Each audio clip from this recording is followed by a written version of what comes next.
Texto 7. Prefácio e introdução em A História na América Latina, de Jurandir Malerba. Prefácio.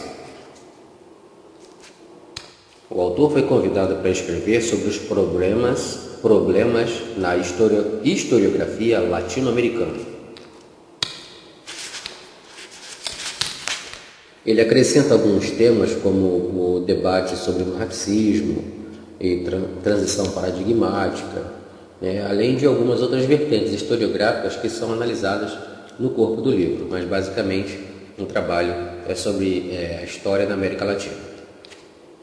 Bom, ele começa estruturando o texto em dois eixos principais, É um eixo lógico e um eixo cronológico. Para o eixo, assim, na abordagem do eixo lógico, ele foca a abordagem dele, na verdade ele foca, na abordagem das formas de escrita histórica, da escrita histórica.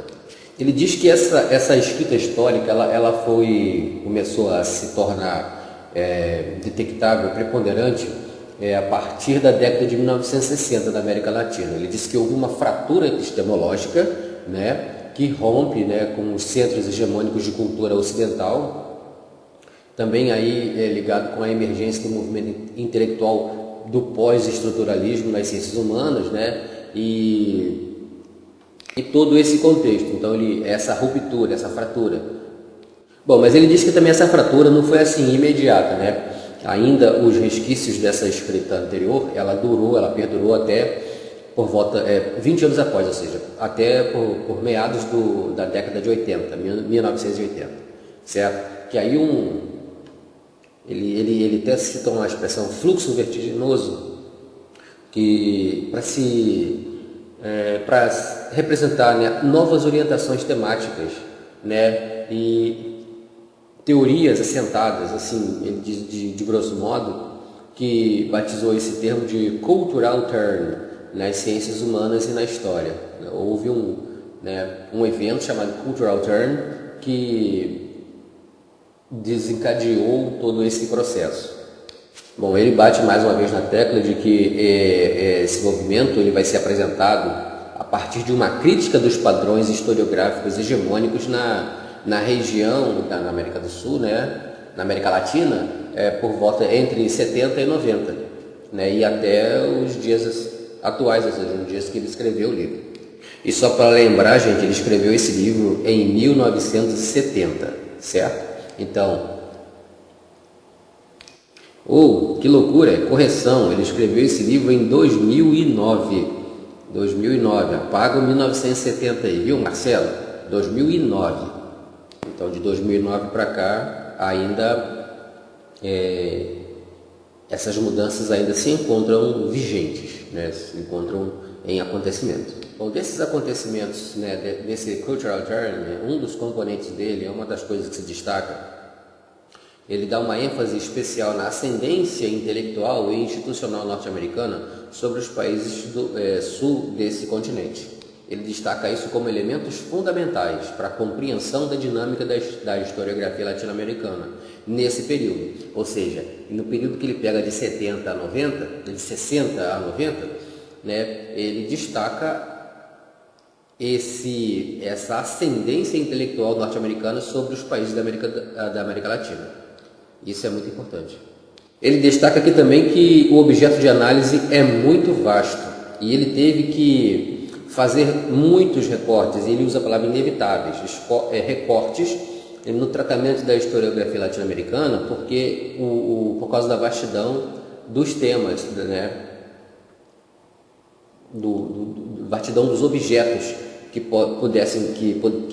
estavam sendo analisados. Bom, e uma vez que foram recortados, ele selecionou esses recortes, como proposta, como os exemplos polidos dessa produção historiográfica latino-americana. Ele selecionou alguns temas para o estudo. Ele esclarece aqui, que, em particular, ele opta pela representatividade da vertente em tela,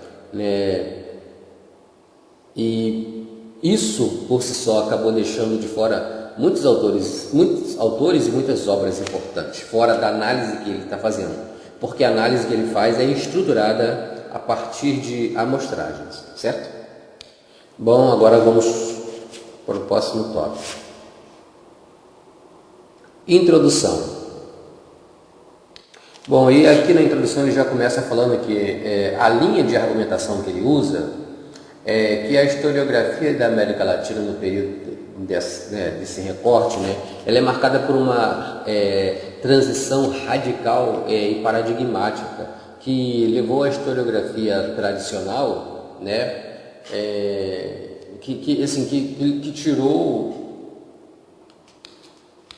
tirou eles, na verdade, que mudou esse paradigma, né, levando essa forma de fazer história, né, abandonar, né, aquele caráter holístico. Ele usa a expressão caráter holístico e sintético que a historiografia era baseada, né, era baseada nas grandes teorias explicativas, né, que favorecia as modalidades analíticas da escrita histórica, que eram centradas em objetos construídos em escala reduzida.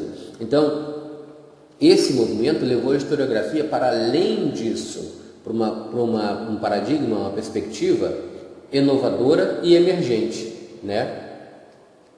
Bom, ele destaca aqui também que a historiografia latino-americana, né, nesse recorte, ela é forte e ela mantém relações fortes e ambíguas com outros centros culturais, principalmente historiográfico, né? Então, ao longo desse tempo,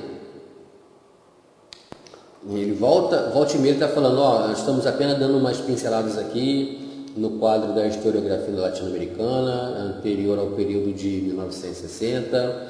Isso são recortes e seleções de recortes, não é um estudo aprofundado.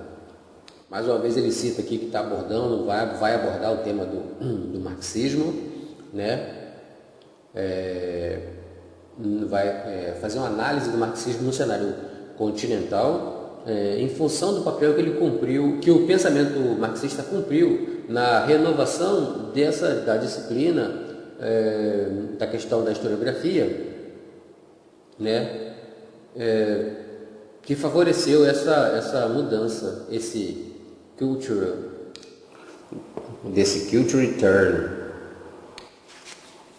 Bom, ele fala aqui que o objetivo do texto é delinear tendências, né, que vai levar a uma proposição de generalizações. Ele vai propor, né, uma generalização a partir desse delineamento de tendências, né, que na verdade, isso é um recurso de raciocínio e uma estratégia argumentativa que ele vai usar. E com certeza isso aí ele vai ter essa estratégia argumentativa, ela vai incidir mais, vai evidenciar mais um país do que outro, uma tradição do que a outra, né? E vai dessa forma de delinear tendências, né? Isso também vai apresentar o descompasso entre as trajetórias de cada uma das historiografias dos vários países abordados. Ele vai abordar a questão da América Latina na esfera econômica, social e política, mas também vai manter uma observação sobre o campo historiográfico, né? Para verificar aí a gradação ele usa a gradação dos ritmos e de trajetórias, né? Basicamente ele diz que nos extremos existe uma América Latina mais desenvolvida e outra América Latina menos desenvolvida, né? De acordo com ele usa os índices internacionais para fazer essas medidas, para medir essas controvérsias, e vai usar isso como instrumento de análise e disposição, mas também não vai usar isso, como ele usa a expressão, não vai usar isso de uma forma engessada, nem generalizando, né? Porque a própria análise vai revelar, segundo ele, diferenças nacionais muito sutis. Mais uma vez ele cita aqui que os campos de análise são inúmeros e riquíssimos, né? E a pesquisa de uma magnitude historiográfica, a pesquisa da magnitude historiográfica latino-americana nos últimos 40 anos, torna praticamente impossível analisar todos esses dados, fazer todos esses campos de pesquisa, né? E isso ele cita mais uma vez, é a terceira ou quarta vez que ele cita na introdução aqui, que o recorte é inevitável. Inevitável. Bom, aqui ele começa uma observação falando sobre os critérios, né, de inclusão que fundamentam as opções dele.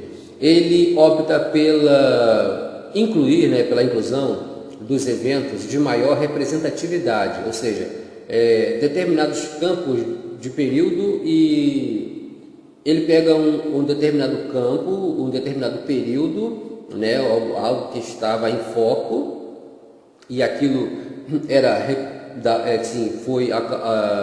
atingiu uma repercussão maior, houve uma representatividade maior, então ele pega aquele recorte e estuda e faz o trabalho em cima disso, né? Ele usa a expressão tendências majoritárias para caracterizar essa linha mestra. Ele fala isso, essa é uma linha mestra, né, com a qual ele vai fazer a pesquisa dele. Aí ele pretende apresentar dessa forma para fazer uma apresentação de um quadro geral. Bom, e ele deixa claro aqui o lamento dele de não poder contemplar no livro, né, outras vertentes importantíssimas, segundo ele, né, de forte tradição na produção historiográfica de uma região. Aí ele cita aí, não vai poder citar, né, a história das ideias, a história intelectual, a história dos intelectuais, a história administrativa, diplomática e das relações internacionais, a história da igreja e das religiões, a história militar, a história demográfica e a história urbana e agrária. E algumas mais recentes que não são tão destaques quanto estas. E aí ele cita, né, que acho que não são tão importantes ainda, né, história do esporte e história ambiental. Todas essas ficarão de fora de sua pesquisa. Bom, ele traz aqui a informação de que antes de 1960, ele revela isso através de estudos historiográficos. Ele diz que na historiografia da América Latina prevalecia aí, em termos quantitativos, um tipo de história que era chamada de história tradicional. E essa história tradicional, né, ele diz, é história profissional, produzida por intelectuais autodidatas, mas que tinham outras formações, né, que não o historiador, né, e também tinha um vínculo com outras instituições de ensino, agremiações tradicionais, sociedades, institutos, né, mas não eram produzidos por historiadores. Ele diz aqui que no México, né, o historiador mexicano Álvaro Matucci, em 1974, ele diz que o que marcou o início da profissionalização da história no México foi o estabelecimento de uma carreira profissional na Universidade Nacional do México. E uma das principais posturas históricas que foi assumida foi então o positivismo e o historicismo. Ou seja, antes de 1960, essa história tradicional era praticada. Não, segundo ele, agora o autor diz, não apenas no México, mas também em vários outros centros importantes como o Brasil, né, onde a profissionalização foi muito mais tardia e ainda é incompleta. E segundo a época do livro, né, a profissão de historiador, ela ainda não é sequer reconhecida pelo Estado.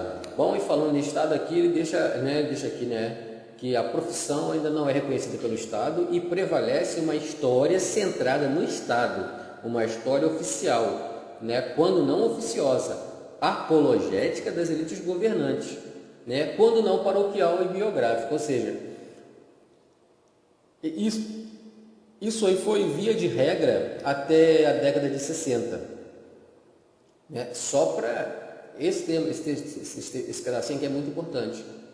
Que ele fala, o Estado não reconhece, prevalece uma história centrada no Estado, ou seja, uma história oficial e uma história oficiosa, que é aquela que o Estado diz que ela é, uma história apologética, ele faz apologia às elites governantes, né? Uma história paroquial, feita pelas igrejas, e uma história biográfica, ou seja, é possível concluir que é uma história tendenciosa, em palavra bem simples. Bom, uma das características dessa historiografia brasileira até dos anos 50 a 60, feita pelo professor Francisco Falcão em 2004, ele diz que essa historiografia é caracterizada por um modo prosaico. A nossa história era contada, né? Interessante que até ele cita aqui a Faculdade Nacional de Filosofia do Rio de Janeiro.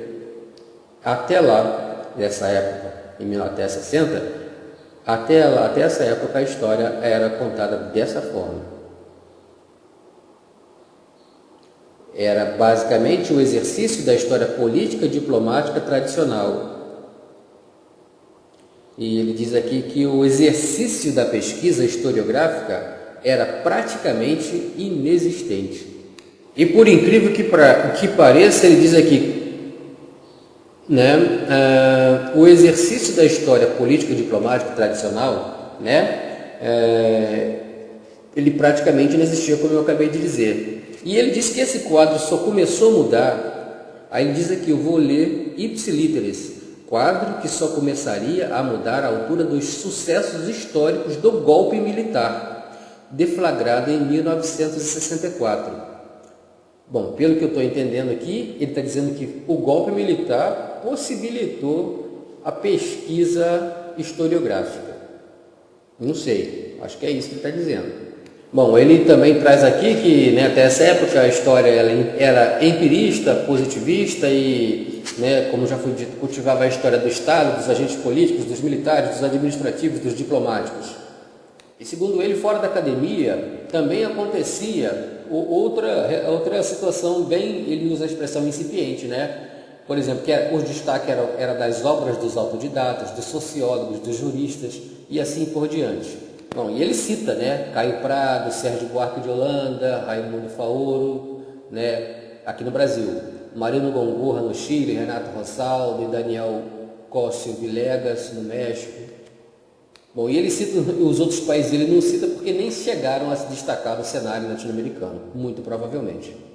Bom, e ele completa que os países, né, latino-americanos, eles praticavam uma história criativa e rigorosa, comparável a qualquer produção de outros países centrais, como na França e nos Estados Unidos. Mas a regra era o predomínio numérico de autores e obras rotuláveis sob o epíteto de tradicionais. Ou seja, ele é o que se vinha praticando na época, né?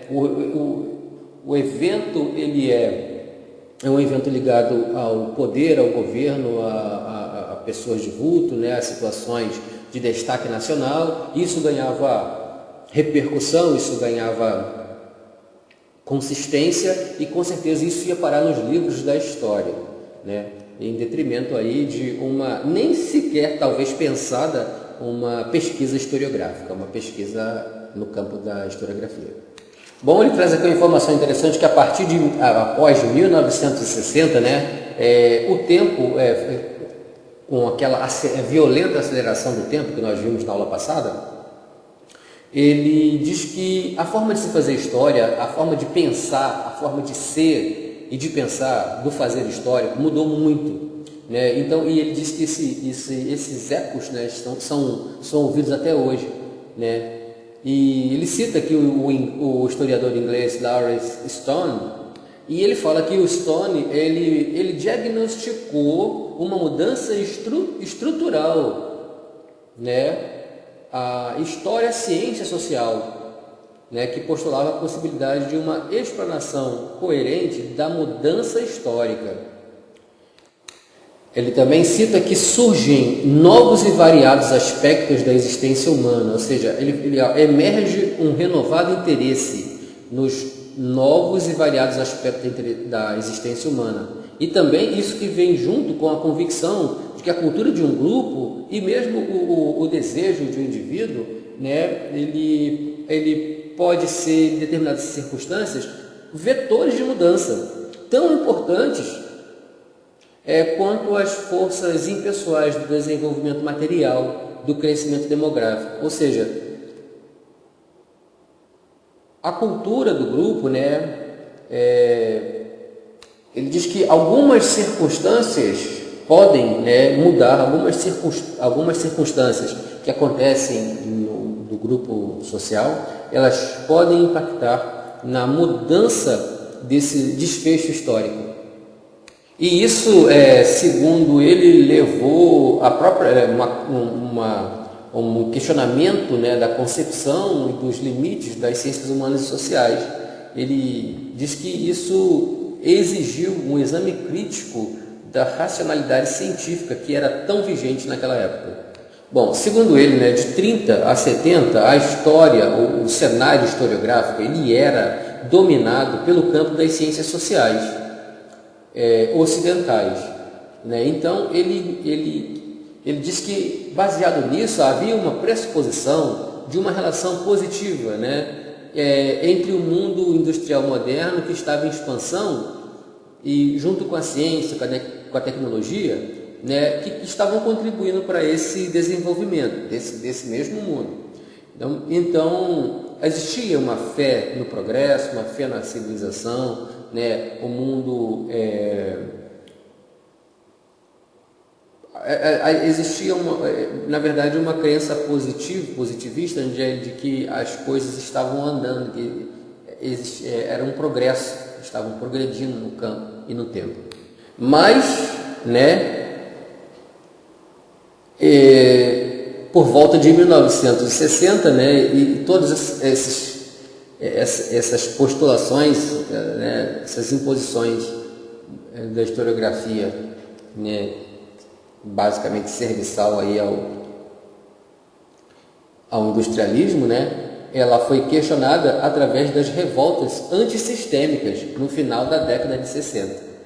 Bom, e é daí que começa, ele fala, né, que os intelectuais dos países da economia central, né, eles falavam de consenso, né, sociedade sem classe, livre de conflitos, mas começaram a surgir estudos sobre os excluídos, sobre os pobres, sobre os excluídos em geral, que não partilhavam desse tal consenso.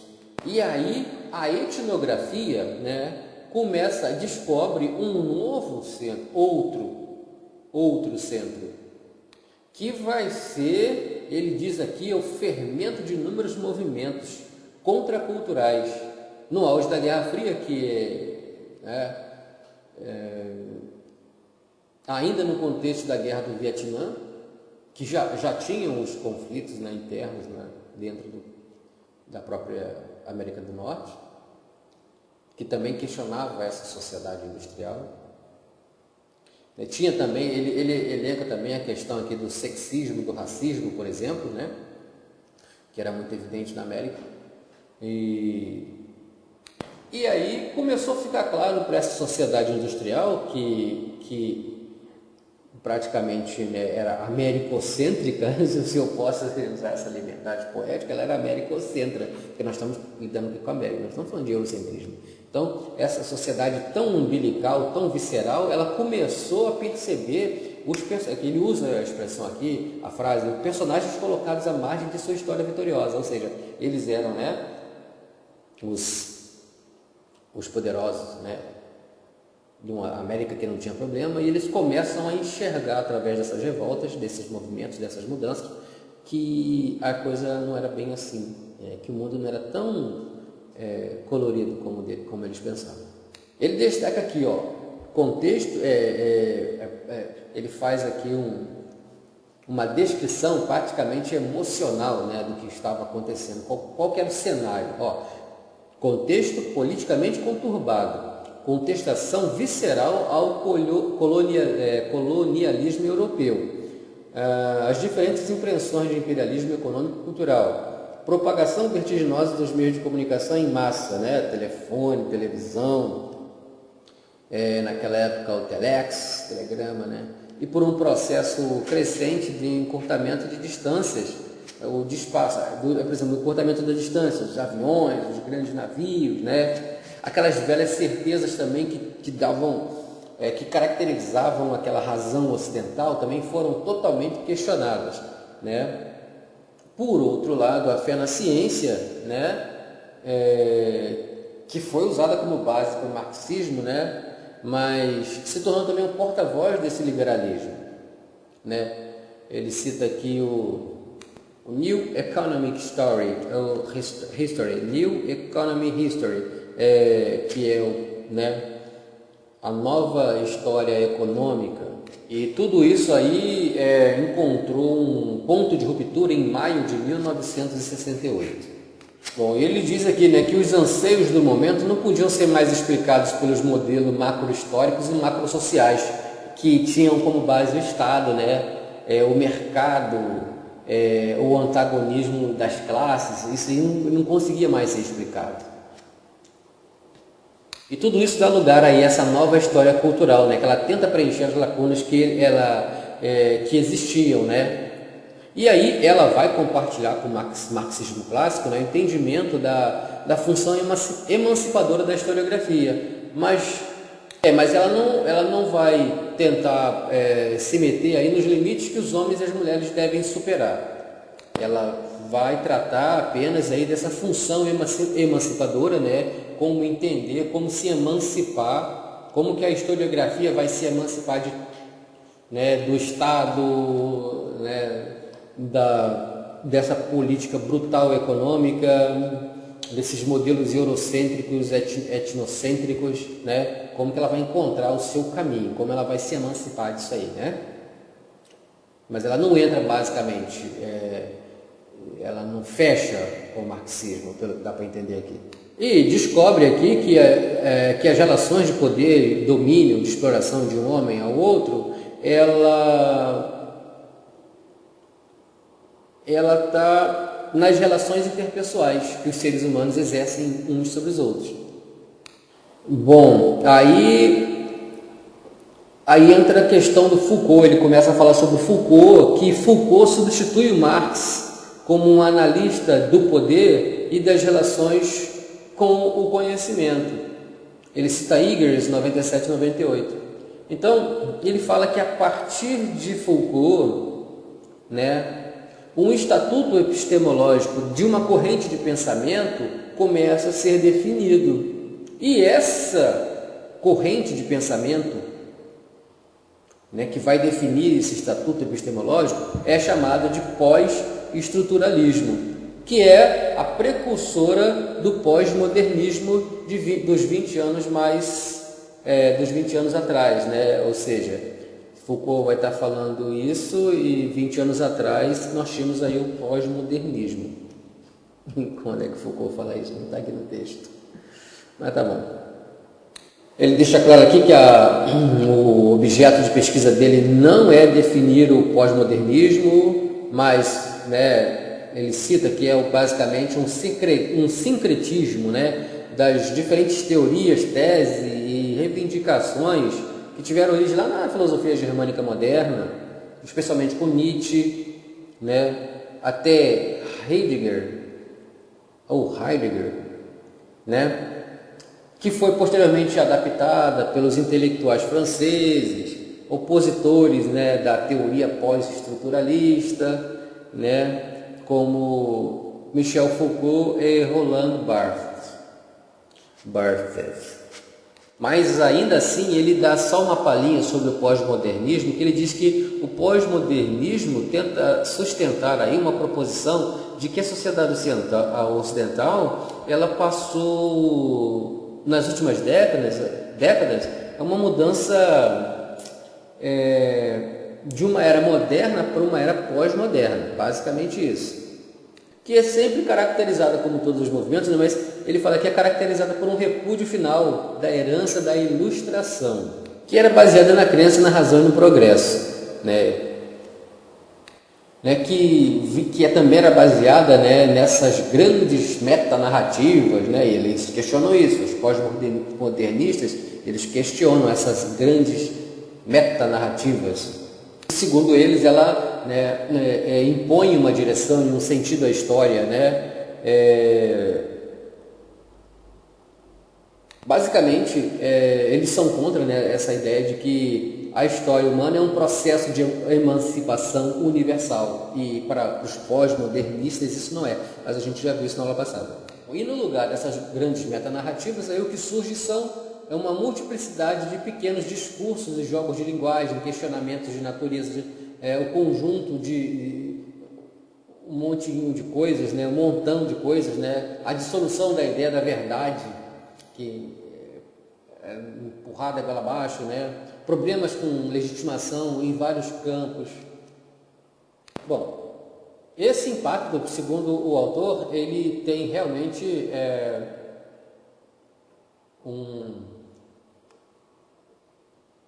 o impacto dessas proposições, segundo o autor, foi bem grande, foi enorme.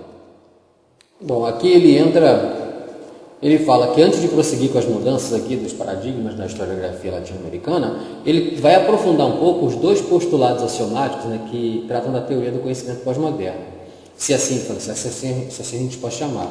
Na verdade é o seguinte, é a teoria da linguagem, né, e a sua veemente negação do realismo, uma delas, ou seja, a teoria da linguagem e a negação do realismo, que é marcada por um forte processo de fragmentação de objetos e pelo afastamento progressivo dos parâmetros da história econômica e social.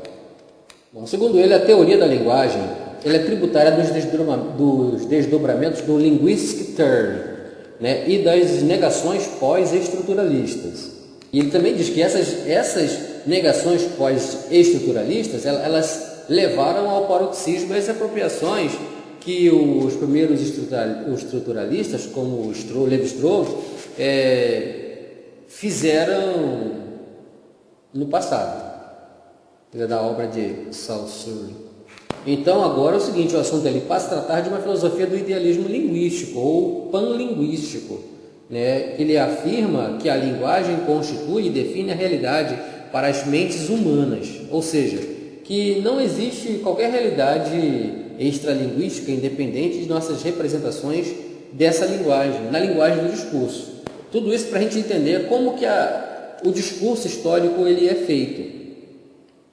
E em cima disso, ele diz que esse idealismo linguístico ele considera a linguagem como um sistema de signos, né, que se referem apenas a uns ou outros internamente, um processo que é de significar, um processo de significação que nunca vai chegar a um sentido estabelecido.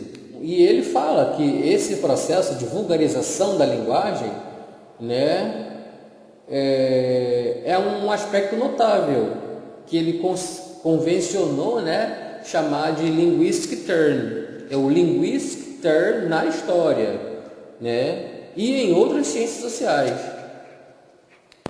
Bom, pelo que eu entendi aqui, ele está falando é como se fosse um declínio não da capacidade, mas um declínio na utilização dos signos e dos símbolos linguísticos na produção dos textos historiográficos, de forma que haja uma desvalorização, um decréscimo no valor qualitativo, né? Além de toda outra perda, né? Então, tudo isso para explicar, né, que o pós-modernismo nega a capacidade de linguagem do discurso se referir de um modo independente dos fatos e das coisas, né? E ele usa a expressão resolubilidade do sentido textual, ou seja, para ele o pós-modernismo ele ainda é engessado. Ele é engessado, ele nega a possibilidade de conhecimento objetivo da verdade,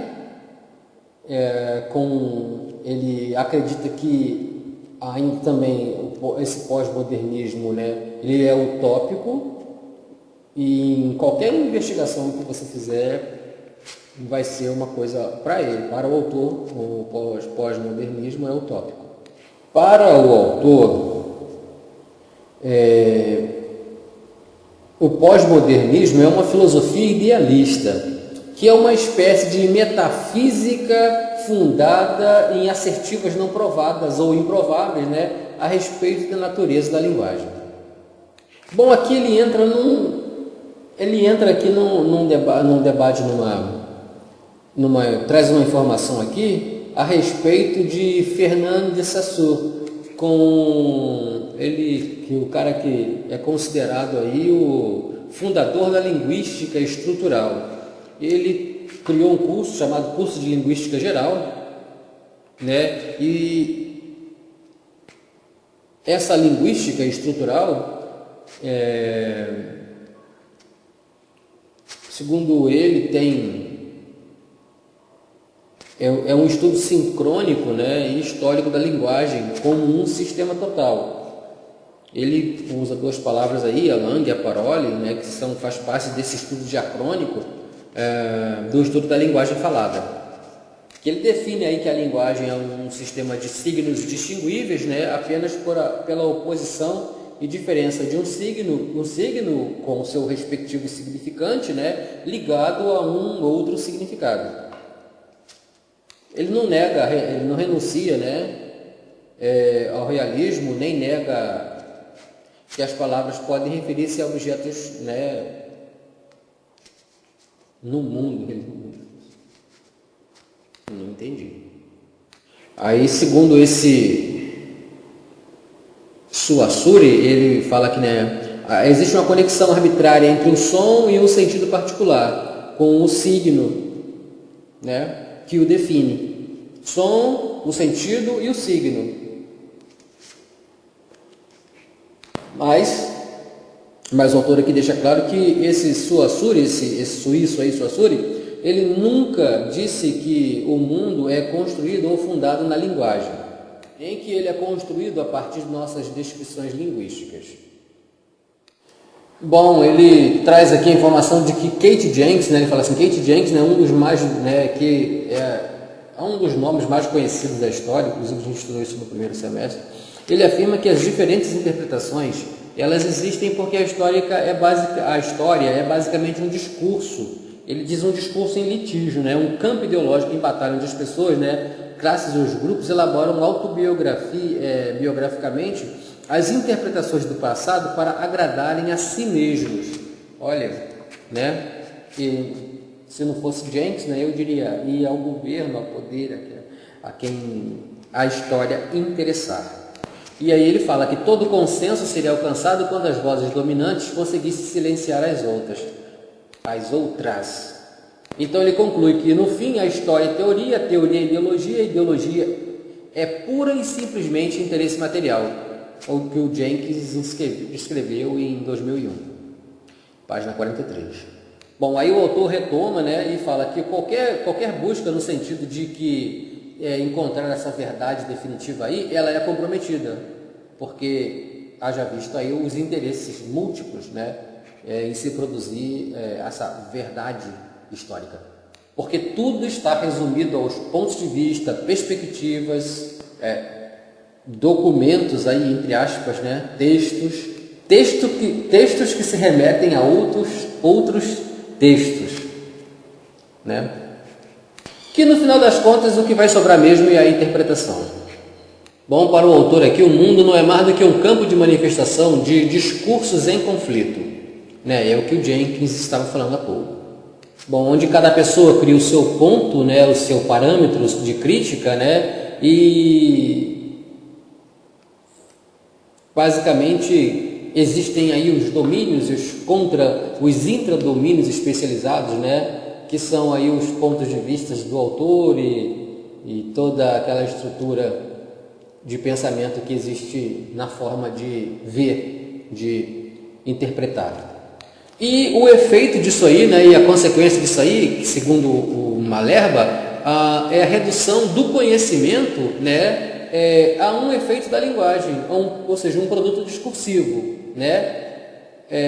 Ou seja, ele usa aqui em uma palavra a representação. Então, na verdade, para ele, né, o discurso histórico vira uma representação face a todas essas coisas que acabaram de ser ditas aí. Fanfarrão. Sobre o Kate Jenkins aí. Bom, ele fala aqui que com o advento do pós-modernismo, né, houve uma pulverização do sujeito do discurso. E isso possibilitou a existência da história das mulheres, a história dos negros, a história dos homossexuais, a história construída em torno dos interesses ecológicos, dos jovens, dos velhos, dos diversos grupos étnicos ou nacionais, e aí vai. Bom, aqui ele fala da morte da história, né? Ele fala desses elementos, esses pressupostos, né, de atitude cognoscitiva, de uma sociedade fragmentada em subculturas. Ele fala da desistência da busca dos horizontes holísticos coletivos, né? A desistência de qualquer proposta de explicar fenômenos sociais históricos a partir de uma compreensão totalizante, o desdobramento político, a recusa de qualquer mobilização coletiva, né? O individualismo, o narcisismo e o narcisismo exacerbado, né? Ele é exacerbado, ou seja, né, exagerado. Ele fala que isso tudo são potenciais e agentes transformadores e que são consequências diretas, né, da morte da história, da morte das ideologias. Ele fala que o homem da sociedade pós-moderna é um homem fragmentado, é uma sociedade irrecuperavelmente fragmentada. Bom, agora ele vai entrar aqui nas relações com os polos culturais hegemônicos. Bom, ele fala aqui, né, que a historiografia latino-americana não surgiu do nada, né, não surgiu do vazio, não usa a expressão vazio. Ela está intimamente conectada às matrizes do pensamento histórico ocidental. Isso ela veio de algum lugar. E que essa questão, ela constitui a história da América, né? E ela também revela o dilema da crônica da subordinação, que está presente nessa relação. Olha, como é que a história da América vai ser teoricamente europeizada, né, ocidentalizada, né, assim do nada, veio de algum lugar, né, até porque a América foi colonizada pelo Ocidente, pela Europa. Bom, e ele fala que isso aí é o ponto de partida, para o entendimento da historiografia da América Latina. E também para a compreensão das nossas culturas de um modo geral. Ele dá uma característica para essa relação como relações culturais assimétricas, que estabelecido entre a potência capitalista hegemônica, né, e a sua região, ao longo do século XIX e XX. Entendeu? Então ele diz que não é nem questão de dependência, ele fala mesmo que a cultura da América do Norte e da América do Sul são completamente europeias nesse período, porque tem toda aquela questão da ancestralidade cultural, intelectual, que veio das matrizes, né, que ele fala, as matrizes forjadas no Velho Mundo, né, Velho Mundo, a Europa. Então, só para complementar, ele fala aqui, neste caso, nem é correto falar em independência, porque a cultura hegemônica da América do Norte e do Sul também é europeia. Desde as suas estruturas, da mentalidade, a questão da ancestralidade intelectual, tudo isso vem da Europa. Ele fala Velho Mundo, mas a gente sabe que é a Europa. Ele fala ele ainda acrescenta, né? Tem a questão da língua, o espanhol, o português, né? O inglês e o francês em menor extensão, ou seja, tudo isso é europeu. Nós herdamos isso da Europa. Ele também fala que as elites da América do Norte e do Sul, elas, durante o período do século XIX e século XX, todas elas foram formadas em universidades estrangeiras, europeias, porque aqui ainda não existia, né? Só no século XX que nós vamos ter universidades. Só no século XIX já tem a faculdade, mas só no século XX mesmo, né, ela vai ser para os americanos, né? Não só para as elites. As elites tinham como buscar essa faculdade desde o século XVI na Europa, mas aqui no Brasil ela foi fundada, foi criada, foi feita no século XIX. E o termo é da América Latina. Então, na América Latina, universidades só no século XIX. Bom, ele cita aqui que existia um verdadeiro desinteresse, né, dos intelectuais americanos, né, especialmente dos historiadores, né, em relação aí às pesquisas sobre, né, temas da América Latina. Isso aí só foi quebrado, né, quando os Estados Unidos investiu aí centenas de milhares de dólares aí para os pesquisadores, né, como tipo uma espécie de redenção por não ter feito isso antes, uma negligência anterior, né? E que, por incrível que pareça, Fidel, aqui o autor é quem cita, Fidel foi o verdadeiro patrono dos estudos latino-americanistas nos Estados Unidos, né? Porque foi a partir dele que o governo americano resolveu estudar a história da América Latina. Latin America Studies Association, o National Directory of Latin Americans, a Conference on Latin American History. Não adiantou de bosta nenhuma. Enfim. Bom, aqui o autor, depois de 60, né, o autor ele evidencia o comprometimento da intelectualidade, né, que coloca ele coloca Washington, né, ele coloca o estudo da intelectualidade, o estudo histórico a serviço de Washington, ou seja, porque Washington, ele comentou aqui há pouco tempo atrás que os Estados Unidos, após a Segunda Guerra, ele emergiu aí como uma potência global. Então, Washington, a história começou a fazer parte de um conteúdo de subsídio, né, de apoio até mesmo para a guerra. O Pentágono quer estudar, o livro não conta, mas a gente sabe, né, o Estado, o Departamento de Guerra americano, ele estuda a cultura dos povos, né, a história dos povos, para que ele possa dominar com mais eficácia. E eu não estou fazendo nenhum discurso marxista, não. Isso é só a apreensão do que está no texto. Bom, e o autor ainda vai mais além, ele diz aqui que a intenção, né, é conhecer a região para exportar o modelo americano da sua democracia liberal.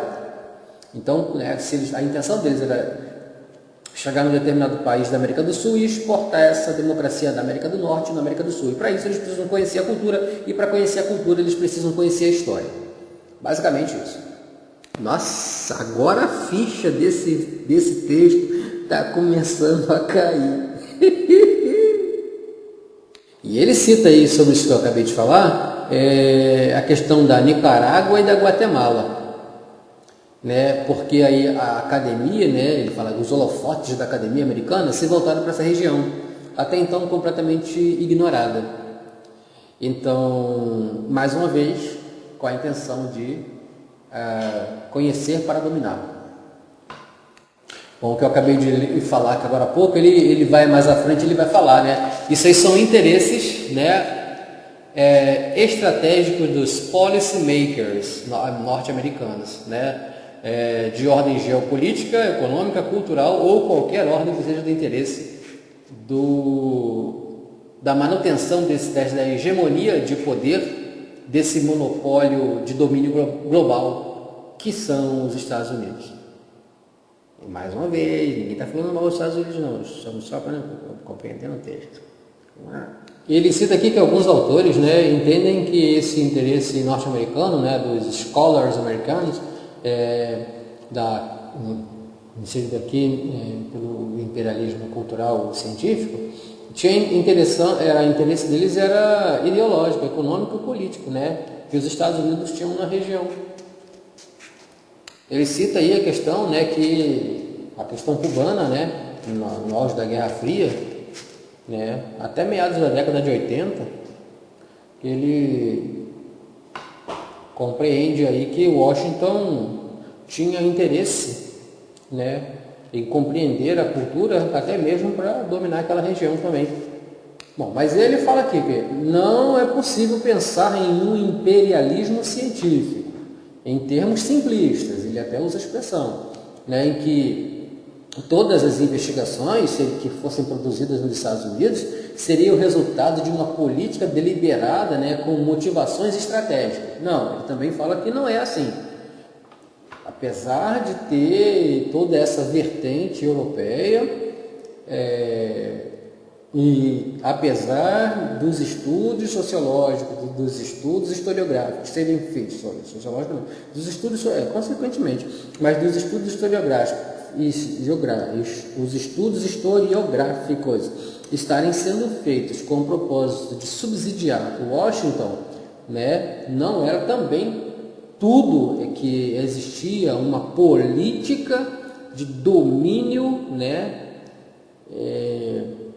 no campo da ciência, né, como ele fala, que pudesse ser evidenciado através da expressão imperialismo científico. Para o autor isso nunca aconteceu. Ele existia sim, segundo ele, né, existia sim esse viés de colonialismo cultural, mas isso acontecia de uma forma mais sutil e sempre como consequência, né, das formações, né, que consolidaram o tipo de historicismo até então. Ele cita aqui, né, que isso influenciou questões ligadas aos problemas ecológicos, questões ligadas aos direitos civis, direitos das minorias, né, as relações raciais, sexuais, religiosas, relações de poder, a relação interpessoal de poder entre homens e mulheres, né, na vida doméstica, na vida do cotidiano, as relações nos lugares de trabalho, na escola e por aí vai. Então, aí ele cita Rogers, ele diz que a entrada desses novos personagens que eu acabei de citar aqui agora na historiografia, na temática, né, na agenda da pesquisa dos historiadores, isso muda os alicerces cultural da civilização ocidental, né? Então ele muda o alicerce da família, da escola, dos meios de comunicação de massa, né? E segundo ele, isso é uma característica dessa revolução que marca profundamente o modo de escrever, né, de perceber, de conceber e de escrever a história das próximas décadas, que ele chama isso de irrupção do presente na história, ou seja, o presente, né, irrompendo como uma planta que nasce, que quebra o chão, que fura o chão e sai do subsolo e lança sua florzinha, seu galho acima da superfície. Basicamente é isso que eu estou entendendo. Bom, e isso para ele, né, essa irrupção, né, ela se dá com muita força, né, e vem com uma rigidez, né, essa força ela tem uma rigidez que rompe aquela vigência, né, que a gente acabou de falar, que é a vigência do historicismo, caracterizado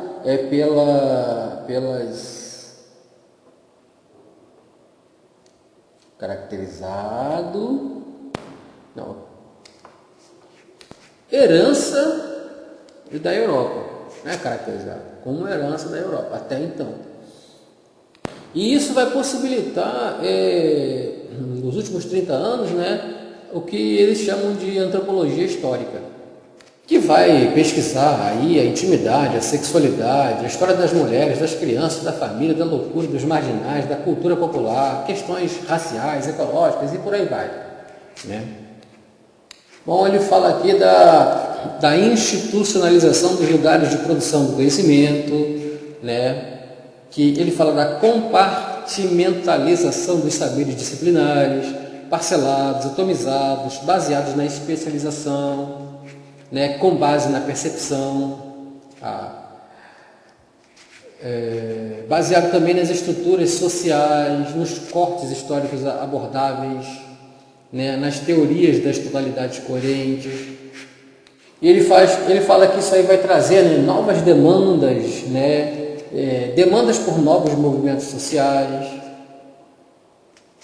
que se fragmentam em outros fenômenos que podem, né, assim, feminismo, pacifismo, ecologismo, urbanismo, antirracismo, etnicismo, né? Movimentos étnicos,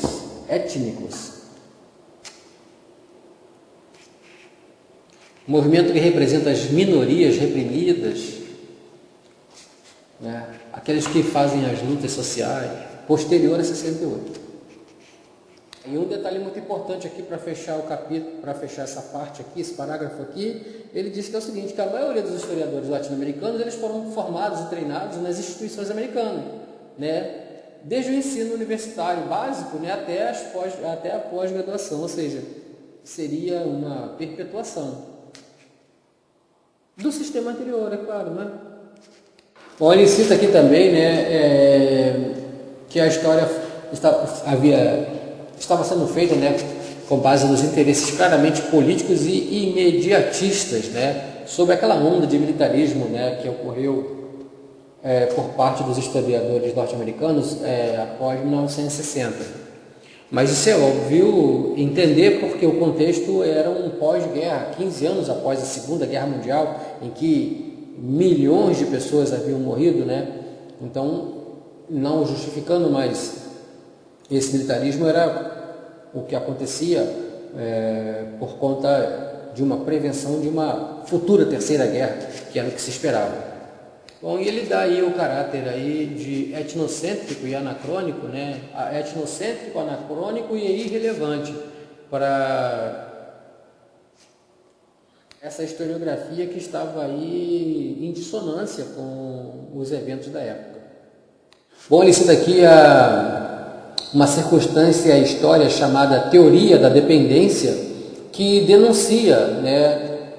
Estuda e denuncia, né, a partir de 1960, as relações econômicas assimétricas com as economias centrais e, consequentemente, as formas injustas de inserção no mercado mundial. De um lado, são os exportadores de matéria-prima, dos outros lados os importadores, né? Um país do terceiro mundo, ele exporta matéria-prima e importa produto industrializado e tecnológico, porque ele não tem, mas ele não tem por conta desse domínio, né, dos países desenvolvidos para com os países latino-americanos subdesenvolvidos. Ele também cita aqui problemas estruturais, né, ligados à questão histórica de concentração de propriedade de terra, latifúndio no caso do Brasil, né, constituição de elite política, econômica hegemônica, constituição de elite política e econômicas hegemônicas, né, que estão sempre se perpetuando no poder. Eles também, essa nova história vai estudar a crônica de uma má distribuição de renda, né, os baixos níveis de educação, baixo nível de saúde, habitação precária, dificuldade de acesso ao trabalho, ao conhecimento, à escola, né. Eles, no final das contas, são os diferentes modos de exclusão social para uma imensa maioria da população latino-americana. E ele diz, essas questões são questões estruturais que elas, né, acabaram sendo negligenciadas em favor de assuntos que têm maior penetração da mídia, né, que envolvem aí questões de desenvolvimento institucional, né, ou seja, os assuntos, o que cai na mídia, esse tipo de assunto, ele não é um assunto que a mídia vai propagar. né? Mais uma vez aqui ele vai falar aí da boa intenção, entre aspas, daí dos estudiosos norte-americanos em querer inserir na agenda diária dos sul-americanos aí a questões de seus próprios interesses, né? Inserir as suas próprias agendas, né? Como se todas aquelas significações que são importantes para eles também fossem para os sul-americanos. E ele entendeu, na verdade aqui, quem faz essa observação é Otávio Lani, em 1983, ele entende que todo esse processo aí é nada mais do que parte de um processo de expansão do capitalismo no terceiro mundo, ou seja, né, parte da Europa, aí tem polo nos Estados Unidos e ele vai descendo aqui por terceiro mundo, que na verdade na América, né, é o Brasil e a América do Sul praticamente toda. Segundo Otávio Ianni, ele chama isso de businessmen and policy makers, né? Ou seja, é um negócio, né, de exportar esse modelo econômico capitalista e o modelo social-democrata americano, né, pelo mundo, em particular esse imperialismo intelectual, que vai contribuir para subjugar a América Latina aos interesses políticos e econômicos dos Estados Unidos, né, e das corporações multinacionais, ou seja, deles, né, já que a produção acadêmica daquele país parece ser tendenciosa a favor do capitalismo e da propagação desse modelo de democracia norte-americano pelo mundo inteiro. Ou seja, ele está tratando aqui da América, mas aí ele já abre um leque aqui que, segundo ele, agora já tem essa intenção, né, que vai ser transportar isso, propagar isso para o mundo inteiro. Ele vincula essa ideia aí, né, essa propagação desses valores e princípios, né, da democracia liberal americana, capitalista americana, nos dias atuais, ele chama isso, né, ele inclui isso, né, como um processo da globalização, que é para ele um conceito sem forma, carregado de explicações ideológicas, posicionamentos políticos, né, que só podem definir uma época, né, e um conceito propriamente capitalista norte-americano. Bom, mas também ele fala que esse intercâmbio aí acadêmico, né, entre América do Norte e América do Sul, ele é muito mais do que uma importação, do que uma competição acadêmica, né, ou uma importação de modelos metodológicos. Até porque os métodos e as técnicas metodológicas do mundo inteiro, ela já estão espalhadas pelo mundo inteiro, né? Ele já está fazendo essa abordagem aí de um contexto mais atual. Bom, agora ele vai passar a falar do marxismo e historiografia latino-americana. Bom, segundo Lowe, Lowe divide o marxismo latino-americano em 3 grandes períodos. O primeiro vai de 20 a 35, o segundo vai de 30 até 59, e o terceiro, ele é uma corrente que começa com o Che Guevara. Segundo ele, os marxistas queriam um socialismo, né, e um anti-imperialismo. O segundo é caracterizado aí por estágios, né, que tentando transformar a América Latina, né, numa base nacional democrática. Então, na verdade, a América Latina nessa época estava assim, ela era compreendida como uma fase nacional democrática, né? E foi aí nesse período que havia ascendência a União Soviética estava em ascendência, né, de 30 a 59, e esse é o período que foi uma tentativa de implantação do marxismo na América do Sul. A terceira fase, como eu já disse, começa aí com a Revolução Cubana e inclui, né, no caso, a questão do Che Guevara, é uma das correntes, né, que queriam implantar o socialismo na América do Sul, na América Central, através da luta armada. Fala aí também do pensamento trotskista, né, e do pensamento maoísta, né, que tentam introduzir na região. Ele coloca aqui o dogma do pensamento tradicional, orientado pelas diretrizes soviéticas executadas em cada parte pelos partidos comunistas. Ou seja, ele traz aí a ideia, né, de que o marxismo era um dogma tentava se implantar na América do Sul. Bom, ele dizia que o marxismo, né, na América Latina, ele estava presente, né, em todas as frentes do pensamento humanístico e nas ciências sociais da região. Na filosofia, na sociologia, na ciência, na política, na antropologia, na linguística, na historiografia. Ele já deixa claro que ele não vai percorrer o itinerário, né, dessas ciências na América Latina, mas só vai esboçar os desenvolvimentos, né, do marxismo dentro da historiografia.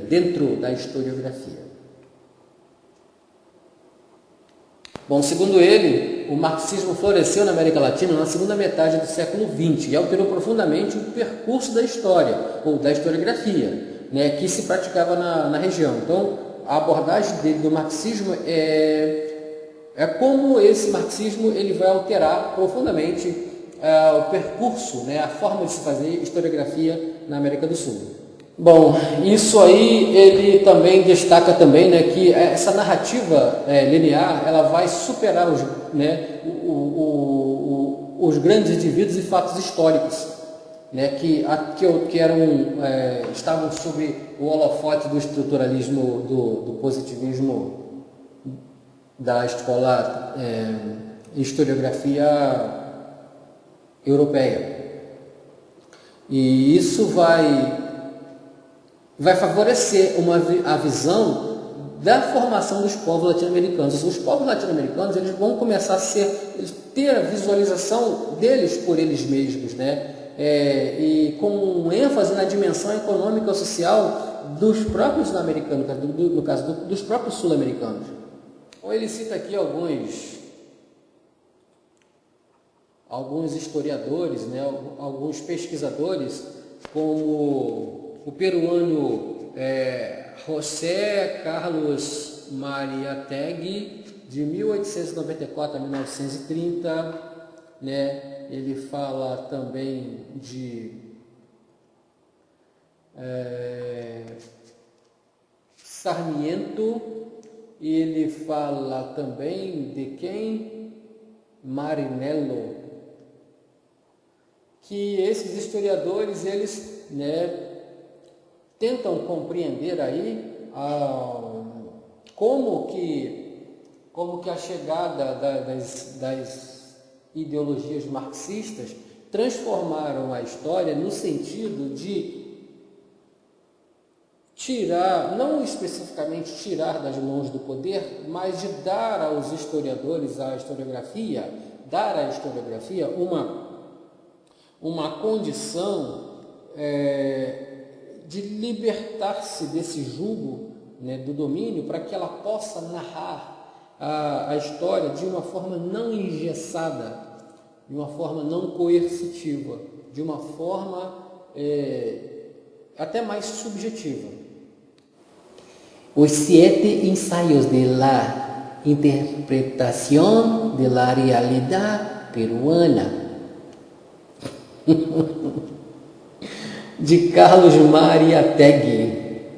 Ele fala que esses 7 ensaios da interpretação da realidade peruana são um verdadeiro ícone, né, da historiografia marxista, que ele chama de heróica, né, na primeira metade do século XX. Ele testemunha esse caráter, caráter eclético, né, dessa geração, que, embora eles se denominassem marxistas ou socialistas, né? Embora o Mariátegui se denominasse marxista ou socialista, ele praticamente era um político e um antropólogo cultural. Na verdade, esses ensaios, né, do Tratado Acadêmico, do desenvolvimento do Peru, da economia peruana, né, sociologia, educação, religião, governo e literatura do Peru, né, a intenção dele era buscar uma explicação que diferenciasse, né, que fizesse uma diferença dramática entre as colônias da Espanha e as colônias da Inglaterra, né? E no caso aí, o Peru como uma colônia da Espanha. Não é isso, Marcelo? Ou você fugiu das aulas? Espanha, né? Tá bom. Então, se não fosse da Espanha, por que eles falam espanhol? Espanhol. Bom, e aí sim, para explicar o Peru, ele explica a influência da reforma, do capitalismo, da industrialização, da propriedade de terra, os desenvolvimentos diversos, os diversos desenvolvimentos da América do Norte e da América do Sul. Então, esse cara aí, o Mariátegui, ele né, faz ele explica tudo isso, né, que segundo ele, vai para explicar a história do Peru, como que aconteceu, como que as coisas aconteceram por lá. Ele também tem que analisar todo o continente inteiro, né? Não o continente físico, mas o continente político. E deixa bem claro que o Peru não se desenvolveu assim como uma classe média forte, assim como no Brasil. Ele diz que o Brasil se desenvolveu através de uma classe média forte. Ele diz que o Peru não foi assim. Brasil, Argentina e Chile, classe média forte. O Peru não, né? Nem experimentou revoluções sociais, como o México, a Bolívia, né? Então, ele vai narrar a história do Peru, mas ele tem como um reflexo no espelho, ele busca, né, a historiografia desses outros países. E aí ele relata, né, que o seu país, né, a história do seu país, né, ela tem as características de ter sido controlada por muito tempo por uma aristocracia militar e fundiária, que manteve o país num sistema econômico extrativista e com uma estrutura social rigidamente estratificada, que a grande parte da população do Peru eram de analfabetos, miseráveis, doentes e viciados, enfim, excluídos da vida nacional. Ele narra tudo isso, né, no livro dele, Os Ensaios, né, que foi dito há pouco. E ele conclui, com certeza, que a sociedade do seu país foi baseada num sistema de escravidão. Ele narra aí a questão da dominação, né, da escravização dos índios, né, pelos conquistadores europeus, né, que ele diz que essa escravização ela vai conduzir à economia da plantation, que o Peru também não chegou a desenvolver um governo democrático, que inclusive inibiu a difusão da pequena propriedade rural, né? E, bom, como eles não tinham os valores de uma classe média, né? Então, o capitalismo, praticamente eles não tinham um sistema educacional eficiente e nem um capitalismo mercantil próspero, né? Então, tudo isso contribuiu para que a maioria, 97% da população, vivesse na mais completa e absoluta miséria. Bom, aqui ele começa a citar algumas obras, né, que foram feitas na América do Sul pelos habitantes, né, pelos cidadãos da América do Sul. Ele fala aí da la lucha de classes através da historia de México. Ele fala que foi escrita pelo mexicano Rafael Ramos de Produeza, nasceu 897-943. E a Evolução Política do Brasil, o ensaio e interpretação materialista, em 1933, o brasileiro Caio Prado Júnior, de 1907 a 1990. Ele diz que esses autores podem ser considerados verdadeiros iniciadores da historiografia marxista no continente. Ele fala, a historiografia marxista no México, ela teve outros componentes importantes. Componentes, quando ele fala pessoas, né? Alfonso Terrazabre, Miguel Othon de Mendizábal, José Mancido, Luís Chaves Orozco, José C. Valadez, Agostinho Cuecanovas, Armando e Germán Liz Arzubite. Armando. Então tá. Bom, mas ele diz aqui que as primeiras obras, as obras que iniciaram as primeiras análises históricas dos países latino-americanos, elas foram feitas com base aí nas obras de Ramos de Pedroeza e Caio Prado Júnior, o brasileiro. É óbvio, né, que a maioria estavam vinculados aí a partidos comunistas, né, em grande parte do continente. Ele cita aqui que entre 50 e 60, né, aí o argentino Sérgio Bagu também era um correligionário, né, do Caio Prado. Ele cita aqui duas obras importantes, né, Economia de la Sociedad Colonial, em 1949, e Estrutura Social de la Colônia, em 1952. São ensaios, né, que vão comparar a América com a colônia. E justamente o Bagu ele vai defender a existência de um capitalismo colonial, né, diante de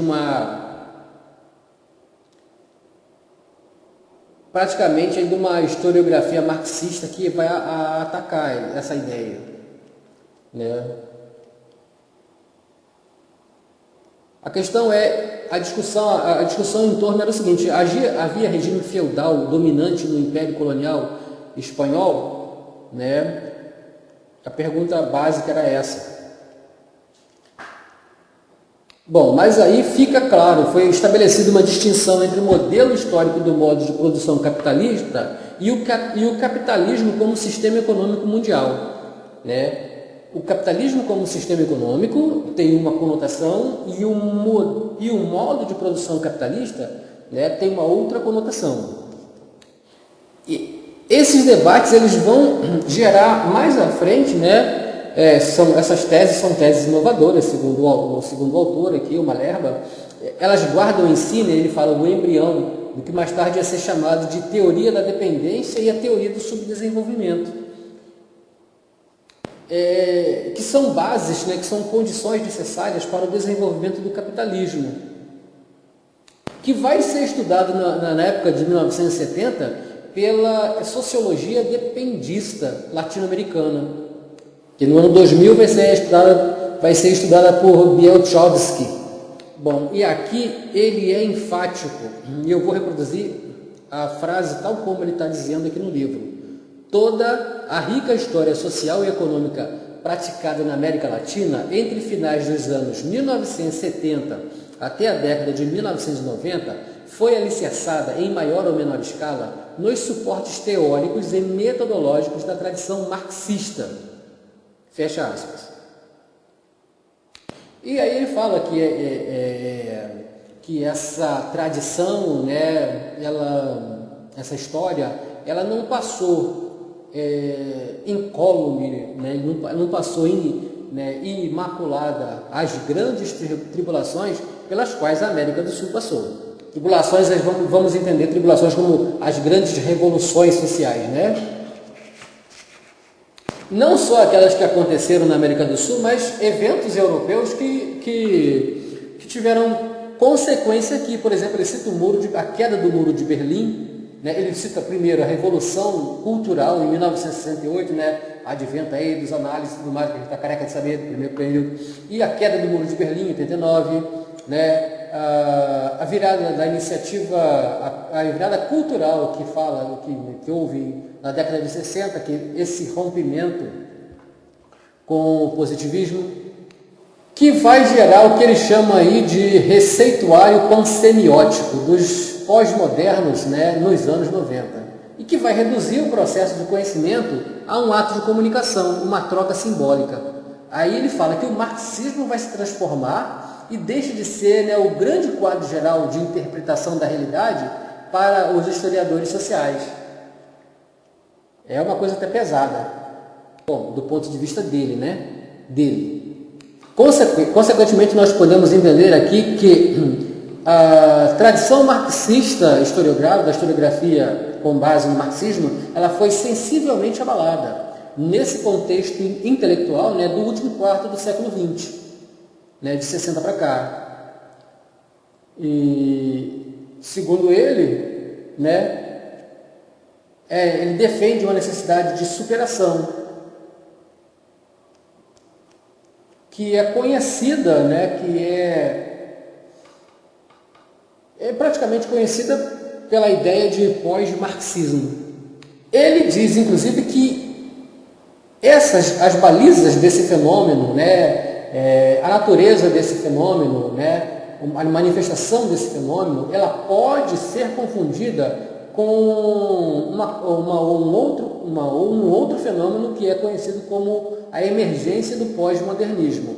Mas é importante pontuar, fazer uma separação para que não haja confusão desses dois temas. Bom, e aí ele vem aqui e ele já fala logo, sumarizando, né, as proposições do pensamento, né, ele encontra aqui, né, as seguintes teses, né, que a classe trabalhadora não avançou na direção de um movimento revolucionário após esse período, né? Os interesses econômicos das classes são relativamente autônomos da ideologia, estão separados da ideologia e da política. A classe trabalhadora, ela não sustenta qualquer posição de base dentro do socialismo. Também ele inclui que uma força política, ela pode se formar fora dos círculos políticos e dos círculos ideológicos, dos grupos populares. Entendeu? Ela pode se formar independente de vínculos classistas, ou até mesmo das formas feministas, dos ecologistas, dos pacifistas. Essa ideia essa ideia de ideologia, essa ideologia política, ela pode e foi evidenciada, ela começou a se formar fora dos grupos, entre aspas, tido como promotores desse assunto.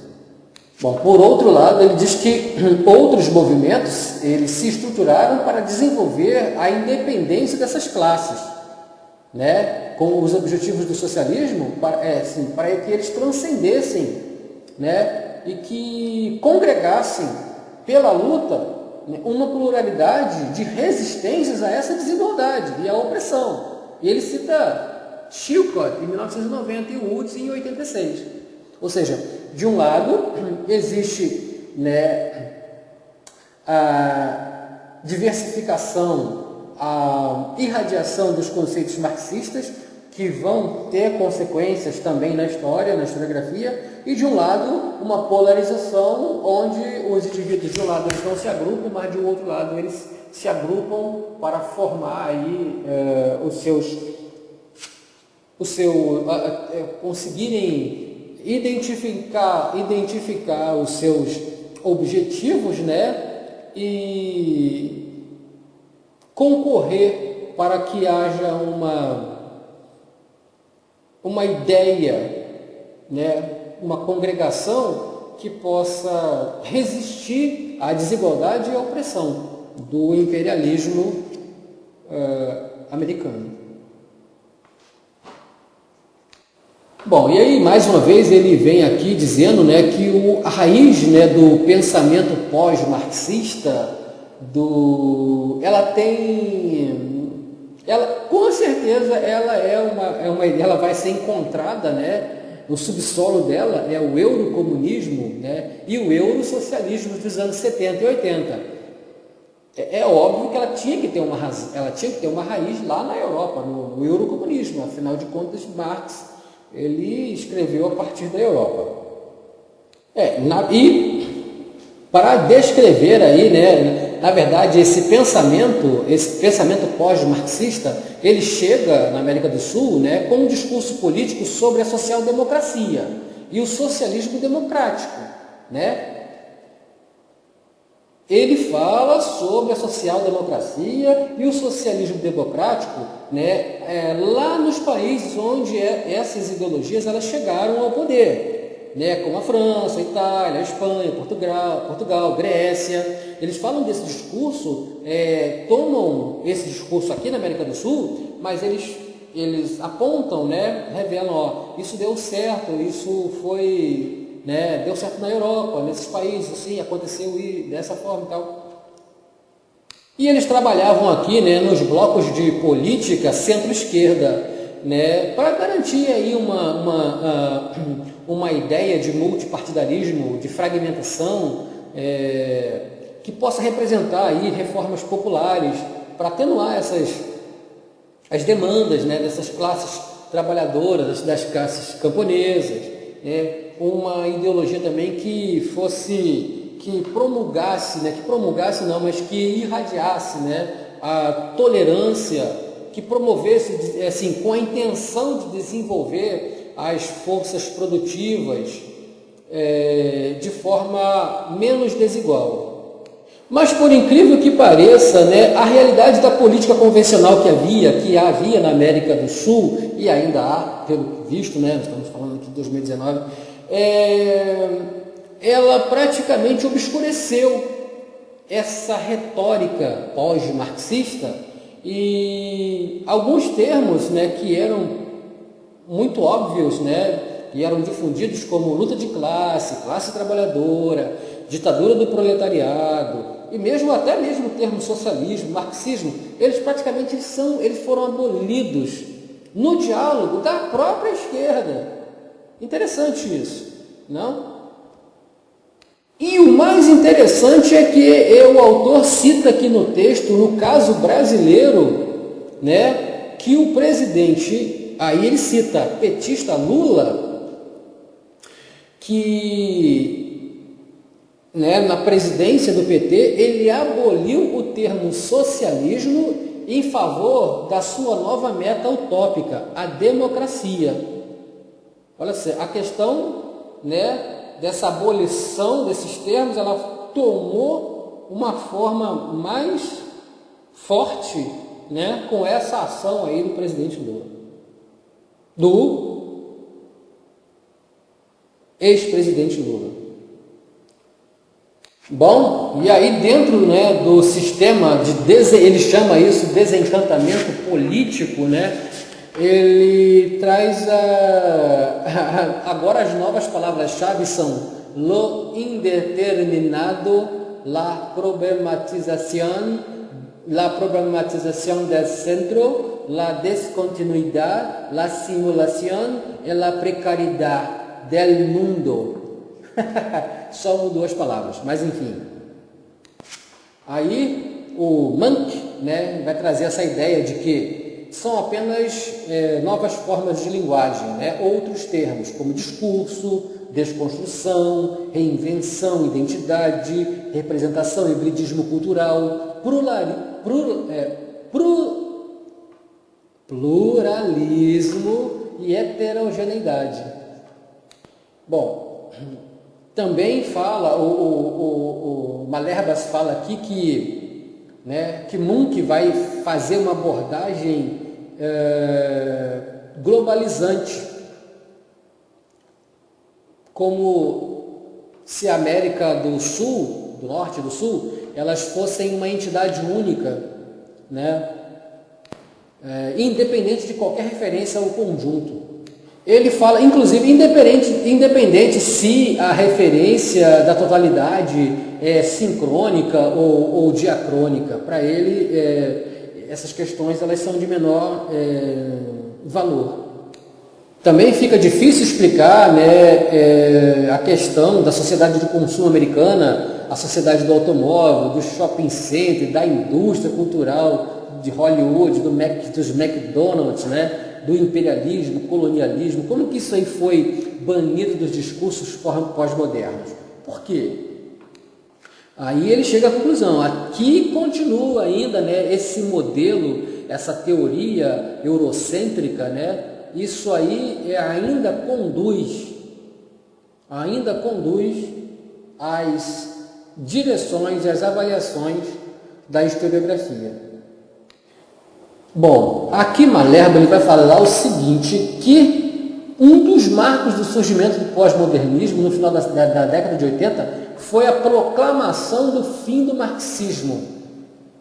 Segundo ele, essa proclamação do fim do marxismo ela foi decretada a partir da queda do Muro de Berlim e da dissolução da União Soviética, URSS, União das Repúblicas Socialistas Soviéticas. Bom, e aí ele fala, né, que das ruínas do Império Soviético surgiria aí, algumas pessoas surgem aí com a ideia de propor a recuperação desses fragmentos da orientação marxista, mas fazem isso com base nas doutrinas pós-modernas. E aí isso ganha o nome de movimento pós-marxista. Ele cita aqui, né, Wittgenstein, Lacan, Foucault e Derrida, que eles vão esboçar aí o programa pós-marxista, né? Eles falam da crise do marxismo, dessa exigência de uma revisão radical, né? Falam dessa suposta, o autor aqui usa a expressão suposta morte, e ele não coloca a palavra suposta entre aspas, ele coloca a palavra morte entre aspas, né? Suposta morte do marxismo, né? Que estaria aí sendo cogitada como uma morte definitiva, né? Aí aparecem os defensores do marxismo aí, como o Baron, que afirma que o marxismo, né, enquanto ele é um corpo teórico, ele já demonstrou a capacidade de sobreviver a atrocidades e a falência dos regimes políticos e dos partidos fundados. Ou seja, então o que dá a impressão aqui é que existe aí nos pós-marxistas, né, uma ideia de tipo é como se ele fosse uma fênix que renascesse das cinzas, né? Ou que ele pudesse ser trazido à vida após a sua morte, trazido à vida por um ritual fúnebre, um ritual de, né, enfim, um ritual fúnebre. Pronto, está explicado. Bom, ele só não explica como isso não aconteceu até agora. E um detalhe aqui, o Laclau, ele é marxista, né? Por isso a visão positiva dele. As intenções do Barão já são mais de positivismo, né? De se apropriar da realidade. Bom, o autor traz aqui a informação que o Lukács, né, ele tenta caracterizar o marxismo, né, a contribuição, como a mais original. Ou seja, que a contribuição mais original do marxismo, ela diz respeito à perspectiva da totalidade, né? Assim, a capacidade de reconstruir em teoria, ou pelo menos na abstração do pensamento, né, a complexidade contraditória, dinâmica e multifacetada da realidade social. Isso aqui é importante. Reconstruir, pelo menos em teoria, né, em abstração de pensamento, a complexidade contraditória, dinâmica e multifacetada da realidade social. Isso se explica por si só. Porque a realidade social ela é multifacetada, ela tem várias frentes de observação. E segundo ele, e muito provavelmente ele é marxista, ele vai falar desse ponto, ele vai falar a partir dessa lente, que é possível sim, sempre essa fênix nascer de novo. Ou seja, o marxismo nascer através do ressuscitamento no pós-marxismo.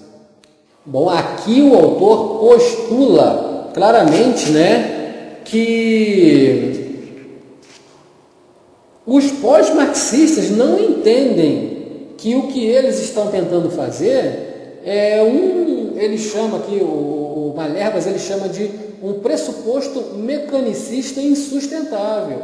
A ideia, né, é que as teorias, né, são meras peças de coleção, os fragmentos, né, como peças de um dominó, que podem ser combinadas, recombinadas ad infinitum. Ou seja, o próprio Malherba não acredita muito nessa ideia de que o marxismo ele possa ser ressuscitado. É o Malherba que está falando isso. Né? Possa ser ressuscitado através dessa montagem, dessa recombinação, né? Dessa reinterpretação, né? Dessas partes que foram desconstruídas de Marx. Bom, Malherba traz aqui a informação também que antes de 1960, né, a análise marxista ela era uma alternativa vital e criativa, mas ela estava longe de ter hegemonia das principais correntes do campo dos estudos sociais e dos campos humanísticos do Ocidente desenvolvido. Era, sim, a impressão que nós temos que era um campo, ele tinha os seus recursos, mas ele não era hegemônico, né, no campo dos estudos das ciências sociais e humanas, das ciências humanas e sociais. Era, sim, uma parte, mas não era o todo, não tinha aí a sua hegemonia. Bom, como os pensadores marxistas não tinham liberdade, né, para produzir seus pensamentos e tinham fontes abundantes e alguns recursos de pesquisa, eles influenciaram algumas sociedades capitalistas. E, consequentemente, eles começaram a influenciar, né, e alimentar, ele usa a palavra que é alimentar, mas eles começaram a influenciar os ramos dos estudos históricos, né? A contribuição deles foi influente. A contribuição marxista foi muito influente no campo da história social. Nos estudos da história da cultura da classe operária, inclusive ele cita aqui P. Thompson, Eric J. Hobsbawm, né, e alguns colegas marxistas britânicos que são referências, né, obrigatórias quando no estudo desses temas. Bom, aqui Malherba coloca a escola dos análises, né, como um movimento que é colocado aí ao lado do marxismo, que os historiadores, né, assim como os marxistas britânicos, né, esses historiadores de análise, eles continuam a praticar uma história inspirada nos ensinamentos desses dois discursos, né? Tanto o analítico, né, da escola de análise e permeado aí por elementos do marxismo, né, para tentar formular a resposta para os problemas, né, buscando um status científico, né, que possa também privilegiar estruturas fundamentais da sociedade. Então, uma história eminentemente econômica e social. Basicamente, uma história, né, assim, buscando, com todas essas frentes de busca, né, obviamente, ele está tratando da economia, né, e da história econômica, né, e da história social da América do Sul. Nossa, graças a Deus, acabou esse texto.